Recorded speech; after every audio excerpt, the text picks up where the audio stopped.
Hi friends, ഞാൻ അലിമാണിക്കത്താണ്. പ്രിയമുള്ളവരെ, കഴിഞ്ഞ ദിവസം ഒരുപാട് ചർച്ച ചെയ്യപ്പെട്ട ഒരു വീഡിയോ ആയിരുന്നു ഫ്രാൻസിൽ AI ഉച്ചകോടിക്ക് പോയ നരേന്ദ്രമോദിയെ അപമാനിച്ചതുമായി ബന്ധപ്പെട്ടിട്ടുള്ള വീഡിയോ. അതിന്റെ വാസ്തുതകളെ പറ്റി അന്വേഷിക്കുന്ന സമയത്ത് അറിയാൻ വേണ്ടി സാധിച്ചത്, ശരിക്കും പറഞ്ഞാൽ അവർ ഒരുപാട് സ്ഥലങ്ങളിൽ ഇതിനെ പറ്റിയിട്ട് മീറ്റ് ചെയ്യും സംസാരിക്കുകയൊക്കെ ചെയ്തിട്ടുണ്ടായിരുന്നു. ഈ വീഡിയോയിൽ കാണുന്നത് പിന്നെ അത് ആ ക്ലിപ്പ് മാത്രം പ്രത്യേകം കട്ട് ചെയ്തിട്ട് വന്നതാണ് എന്നാണ് മാധ്യമങ്ങളൊക്കെ പറയുന്നുള്ളത്.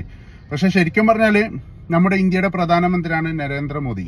അപ്പോൾ ഇദ്ദേഹം അപമാനിച്ചത് വളരെയധികം ഖേദകരം തന്നെയാണ്. ആ വീഡിയോയിൽ ശരിക്കും കാണുന്നുണ്ട്. ചെറിയ ക്ലിപ്പാണെങ്കിലും അദ്ദേഹം മറ്റുള്ളവർക്കൊക്കെ പിന്നെ ഷെയ്ക്ക് ഹാൻഡ് കൊടുക്കുന്നതും, നരേന്ദ്രമോദി അത് കൊടുക്കാൻ വേണ്ടി തയ്യാറായി നിൽക്കുന്ന സമയത്ത് അദ്ദേഹത്തിനെ അവഗണിച്ച് അദ്ദേഹത്തിന്റെ പിൻവശത്തുള്ള ആളുകൾക്ക് കൊടുക്കുന്നതൊക്കെ കാണുന്നുണ്ട്.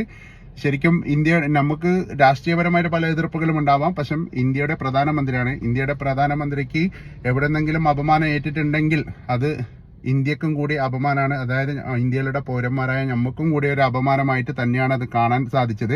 പക്ഷെ അവരുടെ വിശദീകരണത്തിൽ ഇവര് ഒരുപാട് രാജ്യങ്ങൾ തമ്മിലുള്ള ഇടപാടുകളൊക്കെ ഒരുപാട് സംസാരിച്ചിട്ടുണ്ടായിരുന്നു.